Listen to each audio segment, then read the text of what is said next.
президент вряд ли к кому-то испытывает чувство ненависти. Он такой человек, что ему это не свойственно.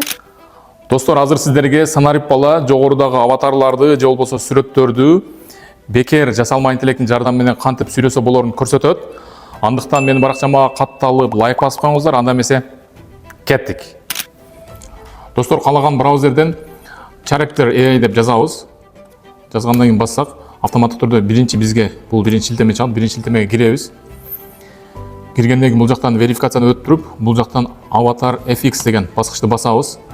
Бул баскычты басып туруп, бул жака өзүбүздүн сүрөттөрүбүздү же сүйлөтө турган аватарларды салсак болот. Мисалы үчүн бул сүрөттү биз салабыз.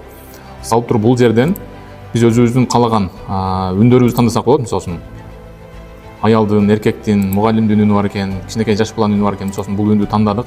Тандаган бул жерде happy, sad, angry, мисалы үчүн кандай, орусча айтканда кандай настроенияда сиздердин аудиону айтып бериш керек. Мисалы үчүн happy жакшы маанайда, көтөрүңкү маанайда сиздердин аудиону окуп бериш керек. Мисалы үчүн бул жерге аудиолордун эмнесин салсак болот. Мисалы үчүн текстин салсак болот. Каалагандай текст жазасыздар, сиздер эмнени сүйлөткүңүздөр келип атат. Ошону салып туруп бул жерден генерировать деген баскычты бассак, бизге ушул сүрөт сүйлөп берет. Мисалы үчүн генерировать баскычын басабыз дагы. Бир аз убакыт күтүп турсак. Мына достор, биздин сүрөтүбүз аватарыбызда сүйлөдү. Он такой человек, что ему это не свойственно. К тому же он очень православный. Он может потерпеть, пошутить, недопонять что-то. Ему может кто-то не нравиться, наверное. Мына ушундай достор, мына өзүңүздөр көргөндөй бул жака сүрөттү салдык, бул жака текстини салдык. Кааласаңыздар бул жерден өзүңүздөрдүн даяр аудионуңуздарда жүктөп киргизип койсоңуздар болот.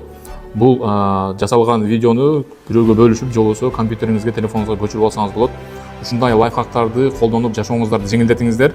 Аватарларды акысыз түрдө сүйлөтүңүздөр ушул платформаны колдонуу менен. Видеону жогото албаш үчүн сактап коюңуз жана жакын досторуңуз менен бөлүшүп коюңуз. Сиздер менен санарип бала болду. Айтканча менин баракчамда максималдуу түрдө колдоп, поддержка кылып коюңуздар. Себеби жасалма интеллекттин мүмкүнчүлүктөрүн жана бекер платформаларды сиздерге көрсөтүп турам. Сиздер менен санарип бала болду. Кызыктуу видеолор али алдыда.